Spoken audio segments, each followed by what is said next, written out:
Hello, welcome to the Yoga in My School podcast. My name is Donna Freeman, and I'm the host of the podcast and founder of Yoga in My School. It's a delight to have you join us today, whether you're listening while you go about your day or have taken the time to find us on YouTube. I'm happy that you're here, and I know that today might be a fun inspiration for you on how to do something that we've talked about numerous times, and I'm going to continue to revisit, but books and yoga and kids. These are things that I love to put together, and I think make yoga classes just so much more enriching when we can hit on numerous educational goals and sensory input and all these kind of things that just fire up the nervous system and help us to learn better and effectively. But today we have guests from California is joining us. Ashley Fontes is the founder of Read and Yoga, and she shares amazing yoga flows on her podcast, as well as you can find her on Instagram, Read and Yoga, for some awesome insight there. And we're going to be talking particularly about her new book today. But without getting into all of that, just those are like teasers for what is to come while you're listening today. I did want to tell people, though, that if you are interested in doing a kids yoga training, I'm going to be offering a one-day kind of intensive this summer. So many people have asked, when are we doing an in-person? When are we doing another Zoom live? Come on, we want more of that contact. So I'm going to be doing that on August 20th this year. It's a Saturday, but it's in conjunction with the online course. So we've got this online course that has been out and about since it's been like 9 years since 2013. It was when I started the online course, and it has developed, and it's very, very abundant, lots of resources there. And so you get the online course and all of that, as well as a membership into the Teachers Lounge at Yoga in My School with over 300 resources. And then you get a day with me in August. And so if you're interested in doing some kids yoga training, if you want to hone your skills, if you want access to all kinds of resources, this is the place to be. And so you can sign up on the website, and we'll get you going, get you in there and having lots of fun with yoga. All right. Ashley, welcome to the podcast. How are you? I'm doing great. Thank you for having me. It's a delight. I'm really excited. Can you tell our listeners and myself a little bit about who you are? So I am a mother of 3 kids. I am a yoga teacher. I've been teaching for 10 years, and I'm a children's author. And I am also a mother of 2 Goldens, a 13-year-old and an 18-month-old. So we're kind of busy over here. Yes, I was going to say a golden, 18-month-old golden. You need a medal. Exactly. It's okay. We finally got out of, we're kind of leaving the teenage years of the golden. So we're getting into the more adult, starting to slow down. 7 to 9 months was really rough. It was really rough. But yeah, we got past that. She's outside of eating everything she sees. She's really good. Fantastic. Well, wonderful. I'm a dog mom myself. So I totally get how they worm their way into your heart. But yes. Yeah, so how, like, I found you through Instagram, and Read and Yoga, right? This is yes. So why do you feel that literacy and movement are so important? 2 sides of the coin. So I remember being a brand new mom and everyone telling me how important it was to read to my kids. So probably the best I was at reading to my kids every day was when my oldest was a baby and he couldn't move and do anything else. I could just sit and read to him. But once he started to move, he did not want to sit and listen to me read. And then I had my second kid. She didn't want to sit and listen to me read. And then I had my third kid, and he was just not interested in books. And so as I started coming back to writing as an author, I was trying to think of how to, I ended up starting to write about yoga because that's what I knew. And then I thought, well, could we incorporate yoga into just normal books, into our normal, classic books? And I tried it out on my daughter because she's the most yoga minded of my kids, and she loved it. She was with me. She wanted to do it again. And it just kind of clicked that I found out my children have ADHD. And so that's part of the reason why they don't just want to sit down and read. Or at least they did it when they were little. They're much better now. But that movement aspect really helped them to stay a little longer. I mean, we can't read, a full Dr. Seuss book because I forgot how long they are. After coming back to them, oh my gosh, One Fish, Two Fish is a really long book, and my kids just can't sit there. They can sit maybe through half of it, but sitting through all of it is just really hard for them. So that's how I got started, was trying to figure out how to get my kids to sit and listen to a book. Yep, I love that. I love needs must, right? It's like, okay, I know reading is good for my kids, but they're wiggly squiggly. So how do I combine the two? Well, let's work some movement into the reading, and magically, not really magically at all, like all the science corroborates, yes, attention span will lengthen, their focus will be improved, their retention is higher, all of these magical educational goals you can Exactly, because you are combining elements. Love it. So yeah, part of what you do is your podcast, and I really love your podcast because they're short little bites. yes. Right, they're like 5-10 minute little sequences, and you basically tell people in that amount of time how to do this, how to combine a book, a children's classic like Go Dog Go, with yoga. Right, which some people might not be looking at Go Dog Go and think it's a yoga book or Gruffalo, and it's like, how is that a yoga book? Like, I know. It's fun coming up with the sequences for them. Again, it started with my daughter. We started with Brown Bear, Brown Bear. That was our first book that we did. And that one was a much simpler book, except there's certain poses like Yellow Duck. Yellow Duck's not a yoga pose. So we sat there and we thought, okay, so what embodies a yellow duck? What embodies these things? And so we started thinking yoga as less as each name equals a pose, and sometimes rather the feeling of the pose. And so we started to think, okay, so what are we trying to accomplish? And then we were able to go, same thing we did with sheep, what. My dog's meowing right now at me because Brown Bear has a cat. She loves her cat pose. That one was an easy one to transfer over. But then it just kind of got more, not easier, but more creative. And it just became really fun. And like your podcast, my podcast it's not edited. I do it all in one take. So if I mess up halfway through, I have to restart all over again. If there's anything too crazy, like my dogs won't stop barking. But we're busy moms.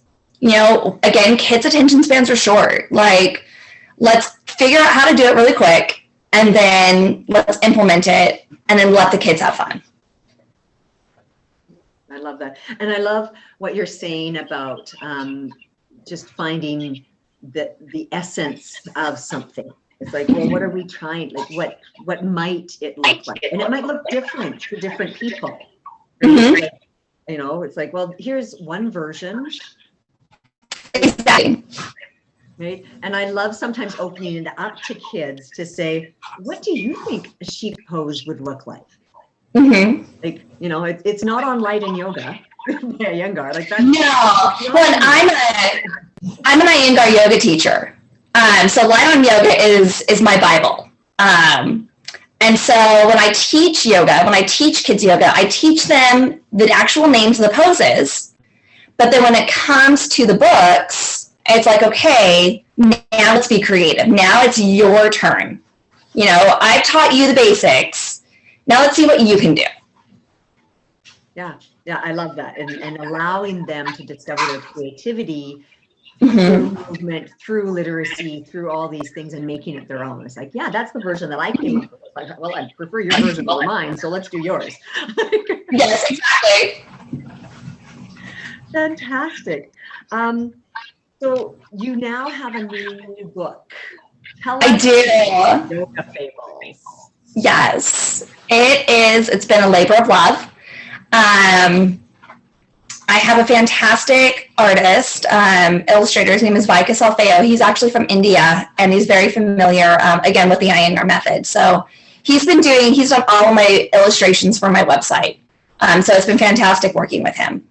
But I've struggled finding ways to really introduce and teach the yamas and niyamas to my students. I live in a very conservative city. Yes, it's in California, but I'm in central California. So we're kind of like the Texas of California, the South, I guess less Texas down, more what is Southern by belt here. And so sometimes using the traditional analogies, using the traditional stories of Hinduism, of the Indian culture, is not understood. And so I thought, okay, well, we have all of these American children, all these Western children that are coming into yoga. And I've heard their yoga teachers say, oh, ahimsa, don't steal.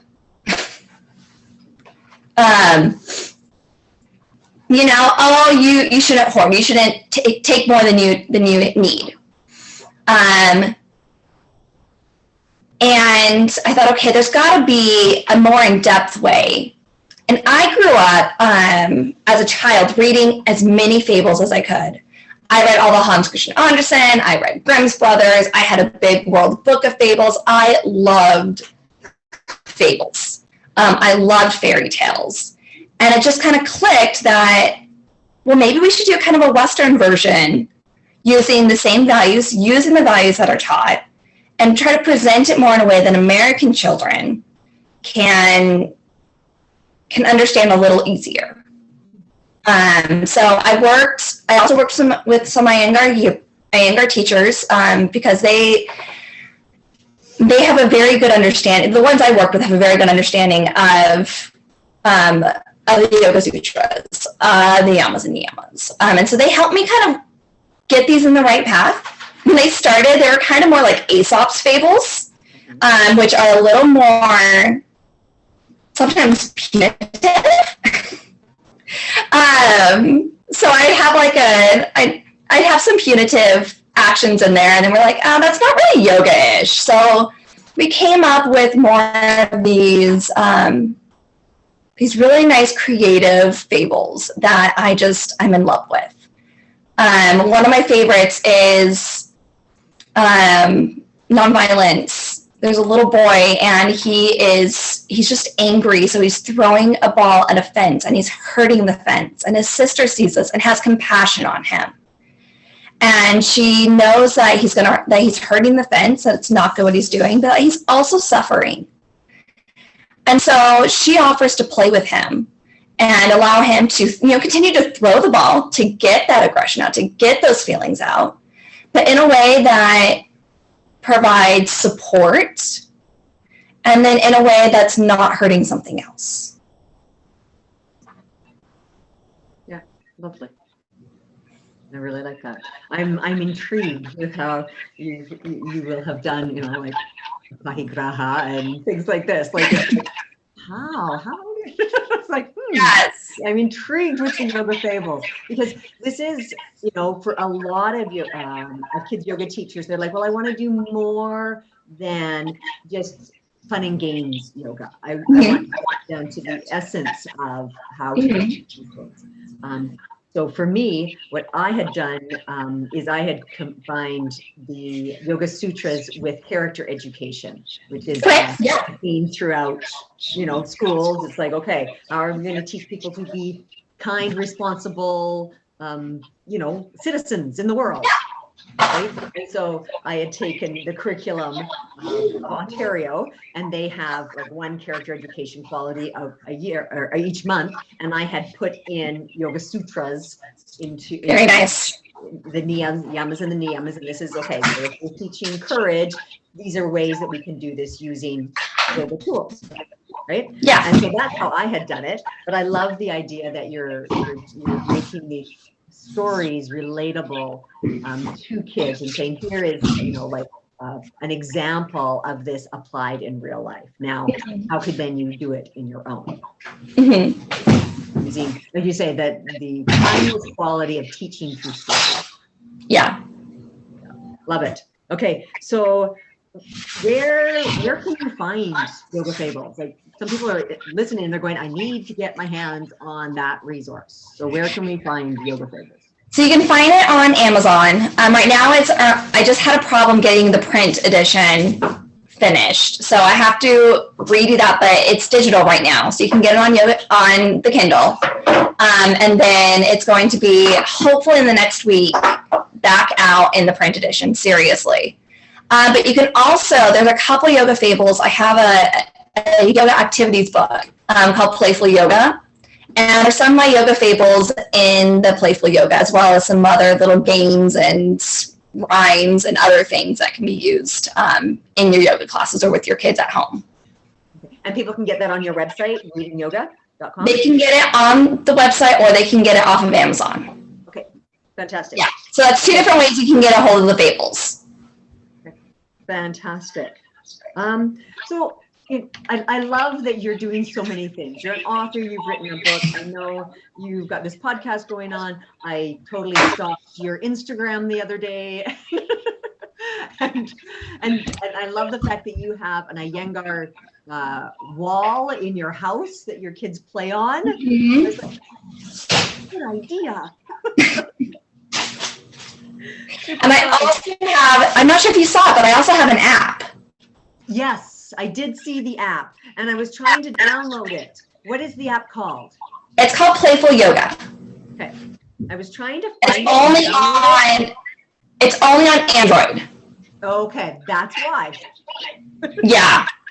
Unfortunately, it's only on Android. I have to, it's a whole nother beast. So I'm working on it. I get it. I totally get it. One step at a time, girl. For all those Android users, go download Play and Yoga?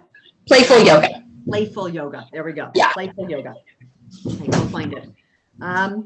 But like, you're doing so many things. You're a mother of three, a mother of two puppers, juggling all these things. So how has yoga helped you in your life? How has it been able to? So I have bipolar, I have OCD, and I have ADHD.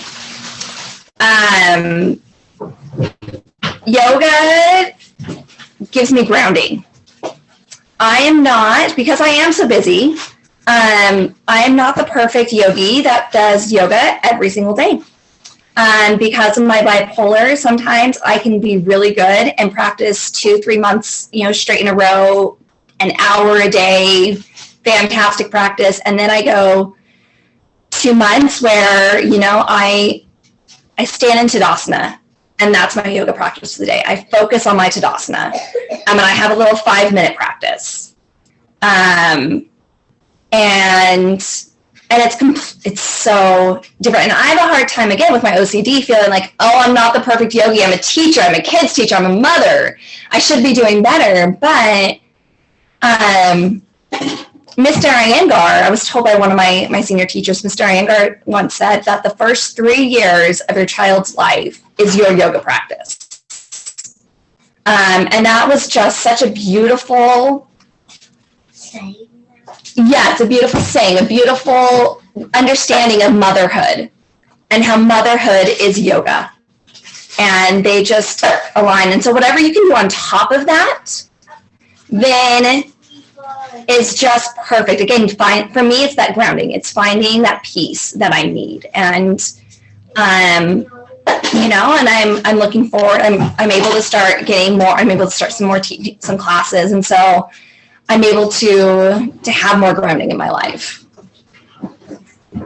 I love that. I love how it's just this thread that's woven in between your life that gives some consistency, gives some support to what you're doing. You know, it's always there.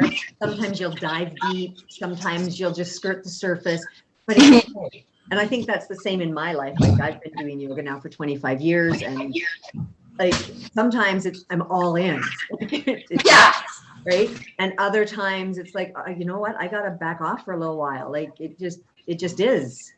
Yeah. But I love the consistency, and over time, how you just layer on the learning, and you know, it doesn't need to take over your life. It just needs to be a support to your life. I think that you're a beautiful example of that. And I love the fact that you're doing it through your neurodiversity and with your kids' neurodiversity, and just one more tool that I know this helps me, so I hope it will help you kind of operate.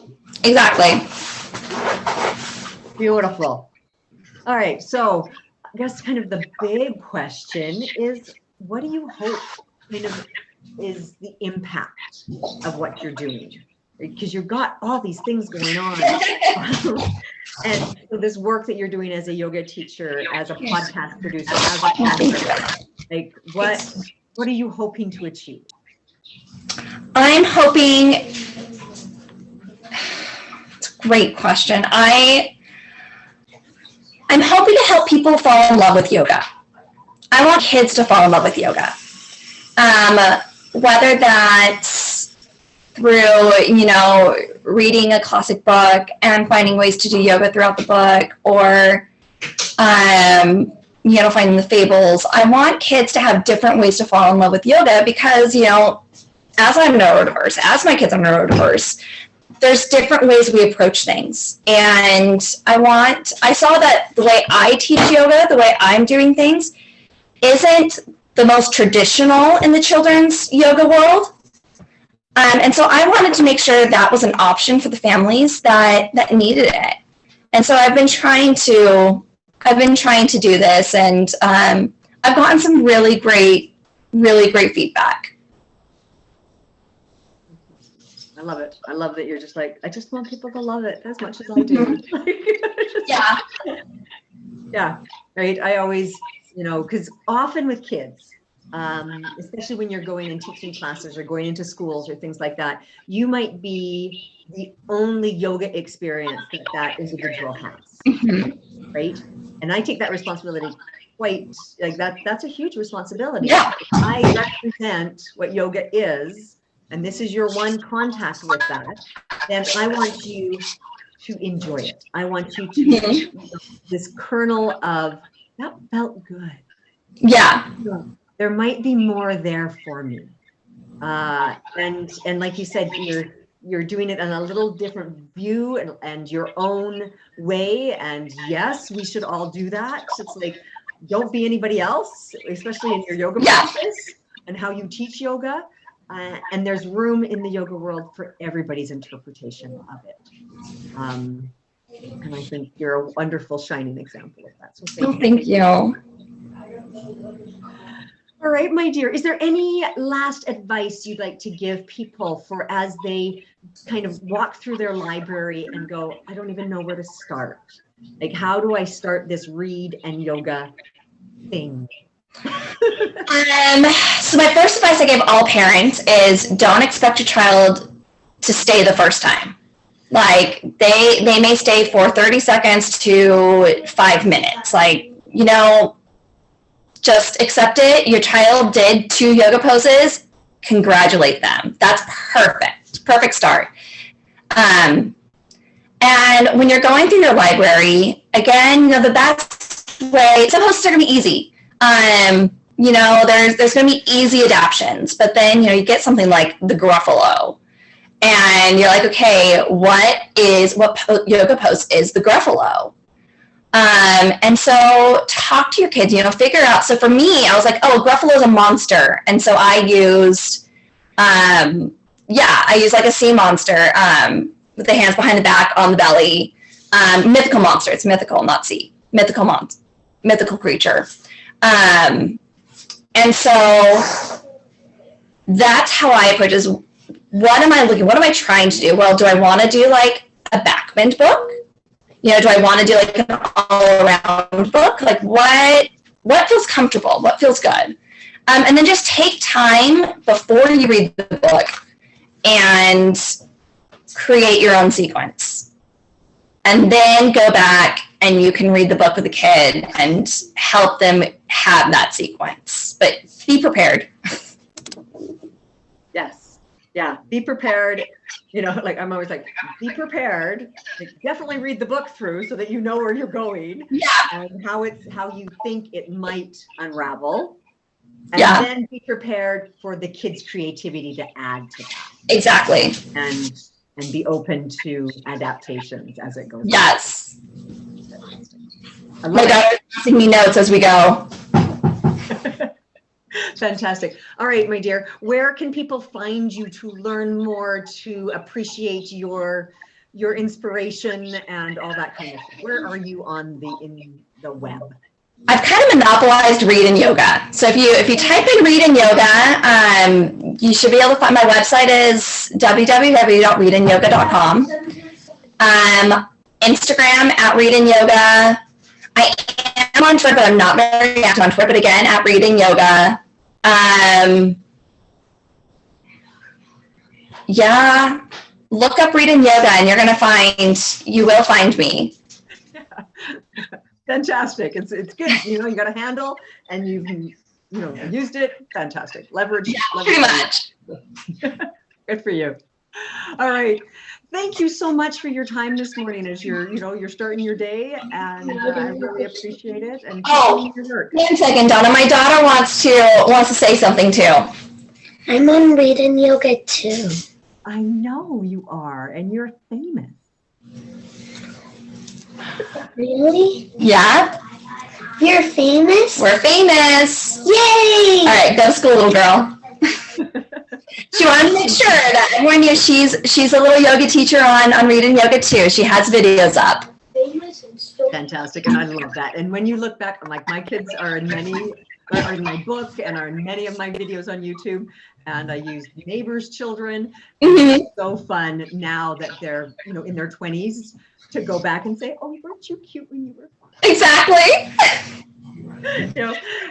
So enjoy that. Enjoy while they're willing to be your models and to be examples and all that fun stuff. Yes, I know.